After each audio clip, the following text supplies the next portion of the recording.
All right, good morning, everyone. Happy Monday. Let's do a quick sound check and make sure we are cooking here. As a wise man once said. All right, TPS reports. Good morning. Thank you. All right, guys and gals, we'll take a quick look at the sheet here. The rankings and the squeezes. As far as the squeezes go, we got plenty. Apple, Google, Broadcom, Microsoft, TSM, Bitcoin, Nvidia, S&P futures. But yeah, for the rankings here, a lot more of the same, guys. It is the bulls market to lose. QQQ with a 118 out of 120. S&P's a 115. Now, a little drop off when you go from the S&P's down to IWM, Dow Jones. So they're definitely favoriting the Mag 7 names. Big tech, big semis. Netflix, a perfect score. Amazon, a perfect score. We got Tesla, Meta, TSM, Apple. For the most part, there's no issues here. And then looking at the sectors, it's a little bit mixed. XLY is really bullish. Communications looking good. Technology, Bitcoin, ARK, financials. Then you go looking down here. Healthcare, materials, energy, gold. Not going to be in a big rush to buy those kinds of things. But yeah, overall, it's the bulls market to lose. Now, one thing to keep in the back of your mind, bigger picture versus shorter term. If we take a quick look at the monthly chart on the S&Ps, and again, I'm just showing you this for food for thought.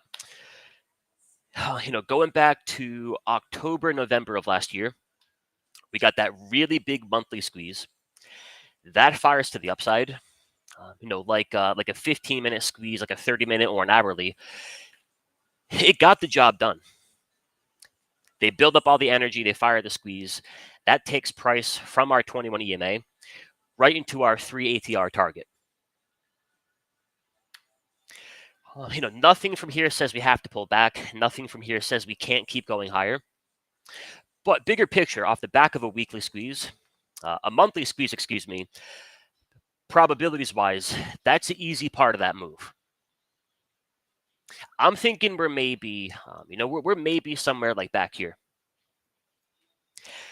Big monthly squeeze, they fired it to the upside, kicks off a really nice push. We could keep going, but probabilities-wise, I think we're definitely closer to the end of that move than we are to being back here at the very beginning. Now, in the short term, what could keep on taking the market higher? I would point you towards all these squeeze setups. Not only squeezes, not only bigger time frame squeezes, it's the names they're printing on. Really big, really important, really heavily weighted names. We got a Broadcom with a weekly 3-day and a 2-day. Microsoft with a weekly 3-day and a 2-day squeeze. Google on the weekly and the 3-day. Apple is a beauty. Apple on the weekly and the 3-day. Nvidia on the 2-day and the daily. Got a couple in Microsoft. You got a couple in TSM. If you go to etfdb.com, look up the top holdings for the SPX and the QQQ. It's basically these names. These 5 or 10 names make up 20, 30% of the market from a weighting perspective. So to get you thinking, again, probabilities-wise, these all fire to the upside. Chances are in the short term, it'll keep on taking the market higher. They get Microsoft going, they get Google, Meta, Apple going. Good for QQQ, good for the S&Ps. I think good for all involved.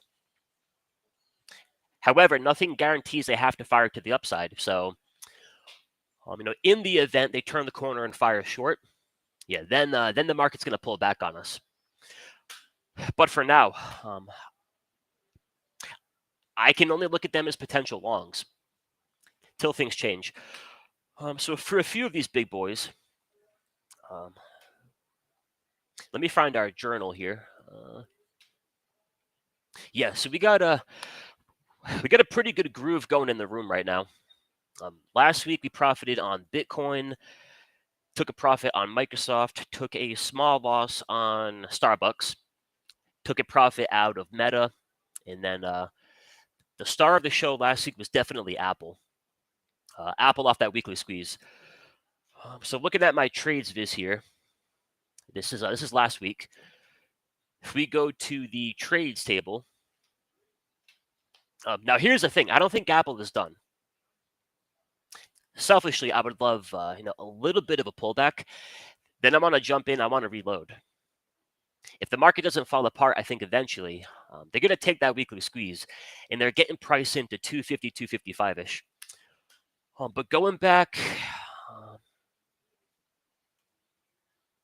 for me, it feels like forever ago. We started buying the 240 call on Apple. The January expiration 240.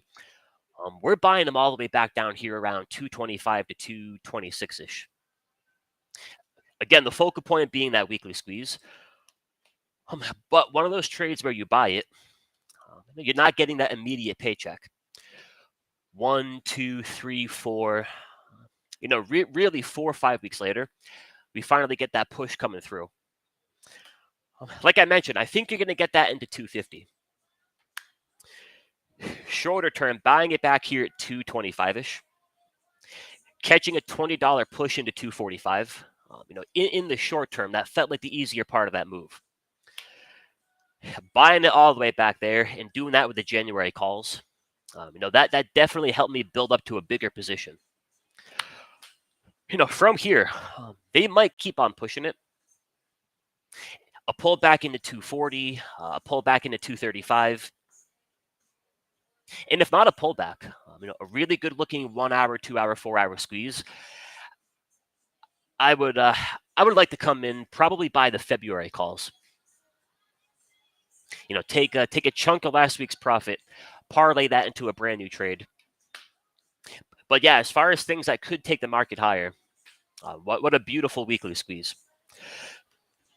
So we got Apple sitting pretty, and then jumping over to Google. And I'm not showing you these as ideas for today. Meaning wake up and you're buying Apple, Microsoft, Google, NVIDIA.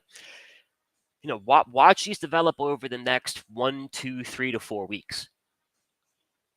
If they fire to the upside, for one, there's going to be a plate of opportunity there, but also should make for the continuation of a good market. You want to look at these bigger time frame setups from an if-then kind of perspective. If the weekly squeeze fires long, right, and we're not talking about this week, next month, just general statement. If that weekly squeeze fires to the upside, we're looking for Google into 195 to 200. Nothing says it has to happen, but if they do fire it, that should be the path forward there. Jump over to a Microsoft. If they fire that weekly squeeze, that could be a path into 485 to 500. One thing we got cooking right now is a lot of that nested squeeze dynamic. If you can catch Microsoft in a weekly squeeze, that all by itself can make for a really big move. Combine that weekly squeeze with a 3-day and a 2-day squeeze, then it can all get a little bit bigger. Not today, not next week. I'm not putting a time frame around it, but I'm going to look at it just like the previous weekly squeeze. They get it firing to the upside, should be a pretty good move. Apple, Google, Microsoft. Jumping over here to Meta. Have you ever Meta? 3-day squeeze and a 2-day squeeze.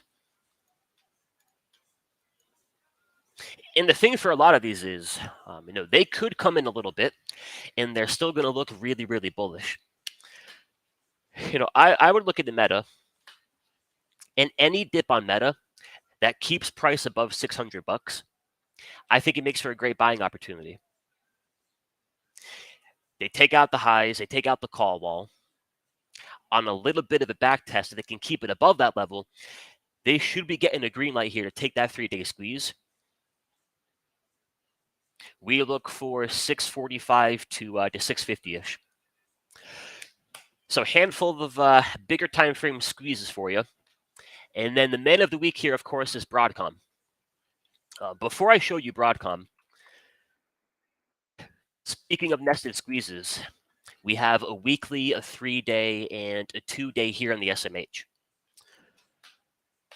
Right. No guarantee they have to, but if the SMH can fire a weekly squeeze to the upside, that's a path into $300. All right. Well, what is the SMH? Nvidia, Broadcom, AMD, TSM, all the above. Not only good for the semiconductors, if they get that move going, I think great for the indexes. Big part of that could be Broadcom earnings this week. And for Broadcom itself, you get this really, really clean pattern that they might try to continue later in the week. Weekly squeeze fires to the upside. You chop in, you chop in, you chop in. Another weekly squeeze. Again, they fire it to the upside. And then you chop in, you chop in, you chop in. You get another weekly squeeze. Again, they fire that to the upside. And now we're chopping into earnings, yet another weekly squeeze. Now we all find out. They gap it up after earnings. They're taking out the one. They gap it up after earnings. They're getting Broadcom into 190 plus. They're a 190. They're going to be one big step closer to getting that weekly squeeze to fire long. If they fire that weekly squeeze long, I think it's 200 into 210. If, right, good for Broadcom, good for the SMH, good for Nvidia, good for TSM. One more thing we can point towards in the short term and say, hey, if they can get that move going, yeah, even though the S&Ps are a little overbought here on the monthly chart, maybe they can keep it going for another few weeks, maybe a little bit longer. One thing I am definitely not going to look to do is try to call the top. But when I'm thinking risk management, I'm thinking aggressiveness. I've got to keep that monthly chart of the index in my mind. And hey, guys, for all I know, maybe we never pull back again. Maybe the monthly squeeze takes us higher until the end of time. Or maybe, right, call me crazy, but maybe a month, 2, 3, 4, 5, 6 months down the road, we maybe run out of gas. Things finally pull in a bit. Right, would not be the craziest thing. I'm not going to call for it. I'm not going to short a bull market. But next couple of weeks here, if we do begin to see signs of a short-term top, then I'm going to change up the aggressiveness. Bigger picture versus the shorter term. Couple more for you here. Nvidia. And again, Nvidia is going to be a play on Broadcom. It does have a daily squeeze, but I think for anything semiconductor related, we come back on Friday, then we'll get a lot more clarity. And then Tesla this morning, doing some Tesla things, looking like a gap into about 397-ish. I would think they're going to be in the neighborhood. They'll probably want to take it up and hit $400. What to do with a Tesla? On a gap up above that third ATR, I really can't give you a suggestion for a brand new trade. But a lot like I'm looking at Meta. If I can catch a dip in Meta and they're holding it above $600, I take that dip, I jump in, I get long. On Tesla, I look at 360-ish, which happened to be the call wall from last week. They pop it, they push it. If we do get a back test, if the previous resistance at 360 can now show up to be brand new support, then jump in, look for a buy trigger. But all right, y'all, let me take a quick peek at my futures trade here. Keep bumping that up. But all right, folks, any questions, anything you want to talk about, any chart requests, put them in the chat for me, and I have got you covered.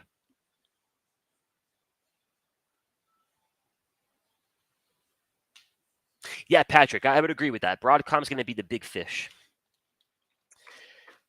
Yeah, the BMOC, big man on campus.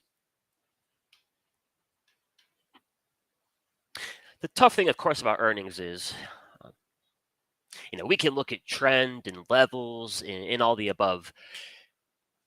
Then it can be a total coin flip. And sometimes they'll crush earnings, and then still wake up to a gap down. Hey, good morning, Claudia. Yeah, Atlanta trader, good observation. The call wall for the one and the only Tesla. Yeah, you're correct. That did bump into $400. Right, big round number, big psychological level, big old sexy target. And from the options market, might happen to be an important level as well. If you have any Tesla, and I followed Henry into a trade here, my advice would be on the gap up. One way, shape, or form, pay yourself. Like my game plan this morning is, I got a couple of cheap calls. I'll cash them out on the gap up, and then if I'm hell bent on being long Tesla, for conversation's sake, I sell them. I make $1,000 profit. If I want to be aggressive, I can take $500 of that profit. Go buy a 420 call for Friday. From there, Tesla totally falls apart. Between trade number 1 and trade number 2, I'm going to have a net profit of $500. Instead, from there, Tesla rallies into 450. You keep on pulling in the cashola. But on these gaps up above the that extension, not a bad habit to pay ourselves. Trader Mitch, what's going on, Mitch? Hymns.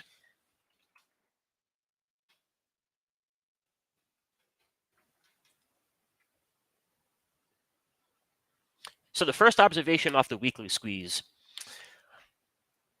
it's a little bit twofold.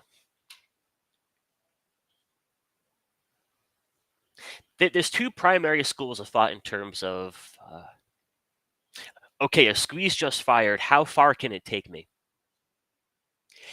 If you follow JC, I'm sure you've all heard him say, when a squeeze fires, you tend to get a good, call it 8 to 10 bars of momentum. And a lot of times that can be the case.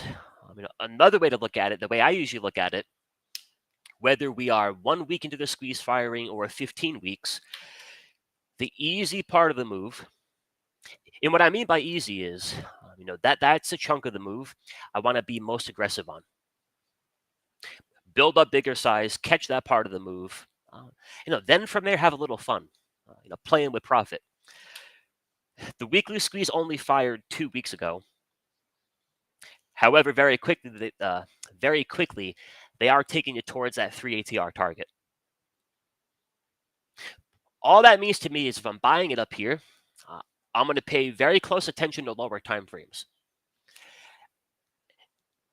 If we're up here at that weekly extension, but the 4-hour chart, the hourly, the 30, the 15, if everything's still printing a buy signal, they're going to keep the push going. Sometimes in the short term, overbought is just is a sign of strength. But if we're up here at the extension, and then I'm getting a 30-minute sell signal, an hourly, a 2-hour, that could be short-term signs of exhaustion. That can eventually kick off the bigger picture pullback. But let me check here: 15-minute and an hourly.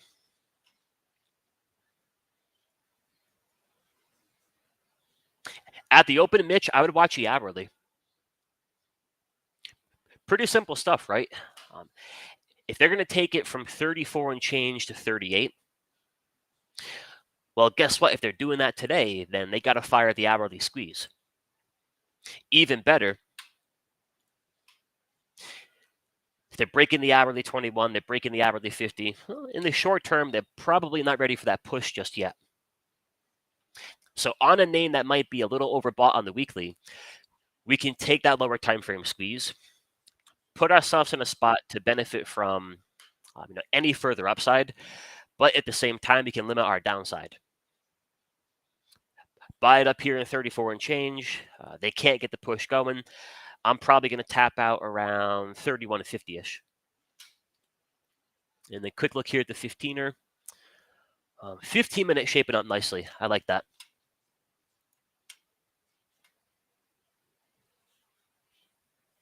Atlanta Trader, that is something I definitely got to take a look at. Admittedly, when it comes to spot gamma, there's I've probably tapped into like 10% of what they got to offer. I check my call wall levels, I check my put walls, but yeah, they got so much more to offer. So I think my Christmas break goal might be to spend a few hours, going through a few of their videos, getting all up to speed on all the other components there. JK, Oxy on a 3-day, a 2-day, a 1-day, etc. Yeah, let me take a look for you.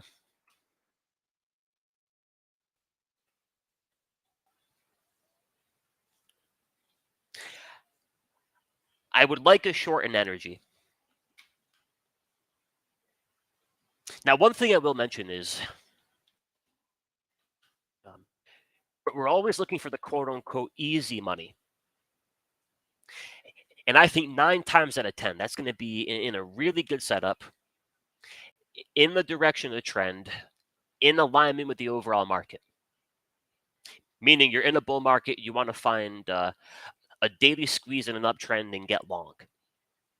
Now, energy itself, it definitely sets up for a short,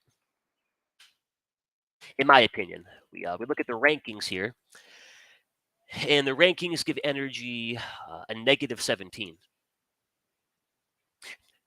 Now, to be fair, if we're in a bear market, we're not going to pay a negative 17 too much attention.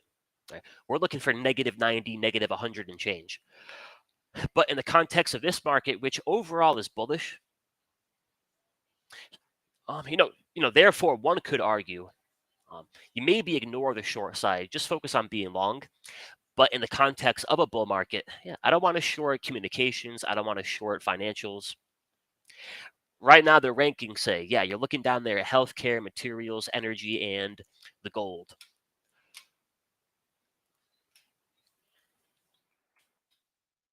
I think the biggest, best trades come when you have alignment in the market, alignment in the sector, and then alignment in the setup. I think right now that is the weekly squeeze in an apple. Market bullish, tech bullish, Apple bullish. The short on Oxy would be a 2 out of 3. We're not in the bear market. However, energy leans bearish, so we get a check mark there. And then Oxy itself does make for a good short. We would call it a 2 out of 3 stars. But yeah, for a short here on Oxy, I like the idea. I think you're looking in the right spot. But if we were to flip Oxy upside down, minus Oxy, beautiful daily squeeze, I could only buy it. However, most times I want to find a better spot to do that than all the way up here at my target. Now, they haven't really fired the squeeze yet. They don't have any sell signals. Nothing says we can't keep on going higher. But if I'm buying it up here, I want to be comfortable with the pull back down to that 21 EMA. If anything, I'm buying a bit more. Right. So on the real Oxy, the real McCoy here, yeah, I like it for a short. But if I short it down here, I don't want to get shaken out on a quick pop back in the 50. The thinking would be the opposite. All right, I'll take a nibble on some puts down here, but if they can pop it back into resistance, then I'm looking for a bigger short. But yeah, in a bullish market, I think you're looking in. I think you're looking in the right spot there. All right, folks, a couple more here. Thomas, good morning. JP Morgan for a long. Yeah, the financials grayed out well. Um, right, it's a positive score, 48. But is it better than XLP, ARC, Bitcoin, Tech? No, it's not better. So we at least want to be mindful of that. And then if you look at the financials,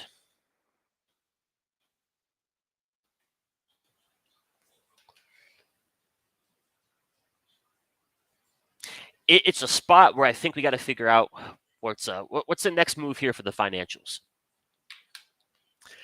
All right, they pop it, they pump it, and now you're getting that first little break in the action. Pull back to a 21, they hold it. All right, now where do we go from here? Is it a break of 50 and a flush down to 48? It could be an outcome. Or is it a rally off that 21 EMA into a brand new high? What makes it a little tough to call for that right now? The lack of clarity from the ground up. I'm looking at these labels over here. If they were all green, meaning the daily chart, the 4-hour, 30-minute, 15-minute, they're all printing a buy signal. There's your trigger to jump in and get long. Pump it, back test, hold it. Bunch of lower time frame triggers. Then they keep the push going. I would wait for that confirmation. But to answer your question, JP Morgan here, very much the same. Pop it, pump it. Now we're hanging out near that mean. Where do we go from here? Let me see. 2-hour. 2-hour squeeze is a little neutral. 30-minute, a little more bullish. I also like how close you are to your 30-minute 200. So for today,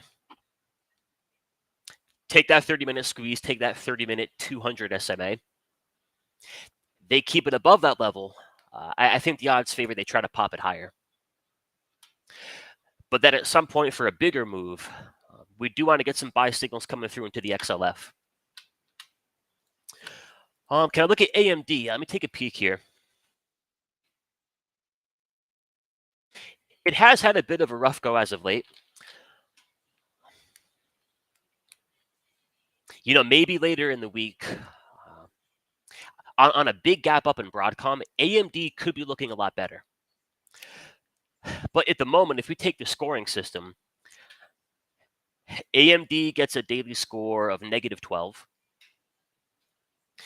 while the group itself is +4. The who else here? Right, NVIDIA gets a 11 out of 15. I might have said 12 points, but we're looking for 15. NVIDIA gets 11. Broadcom gets 10. TSM gets a perfect 15.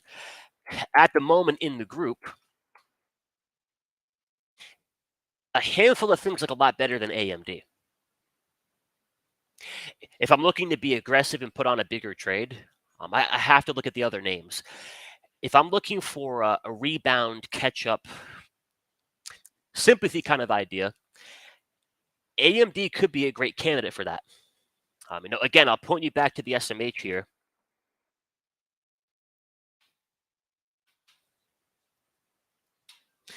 Right, and to be clear, what happened there? Yeah, $400, we'll take it. To be clear, guys, I've got no freaking idea if it does fire long.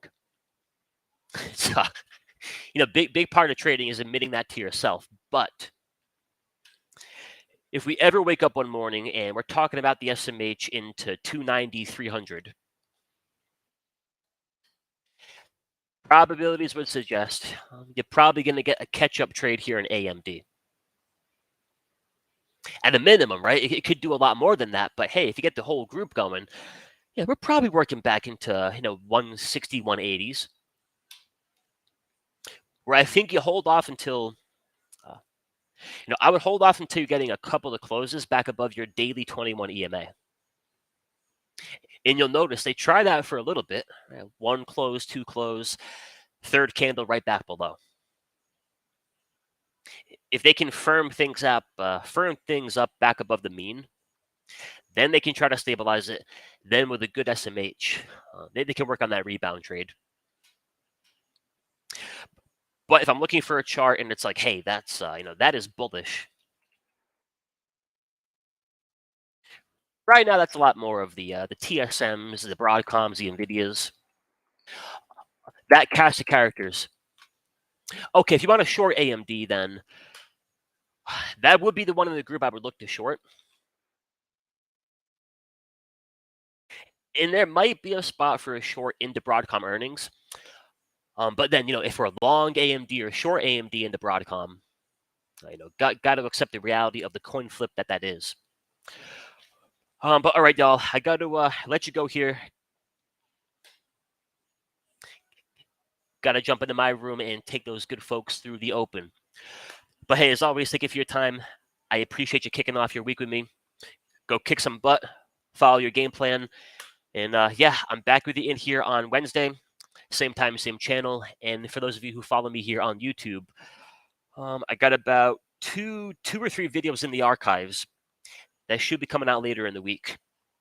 And then I got one more thing to tell you, but I can't remember. What the heck was it? Oh yeah, you should get more info in your email. But for all of you with the big three indicators, tomorrow afternoon we're going to do a special session, kind of like a year-end update, walkthrough of all the changes, upcoming updates, all of the finer things that all entails. But hey, thank you again. Have a great week, and I'll catch up with you on Wednesday. Adios.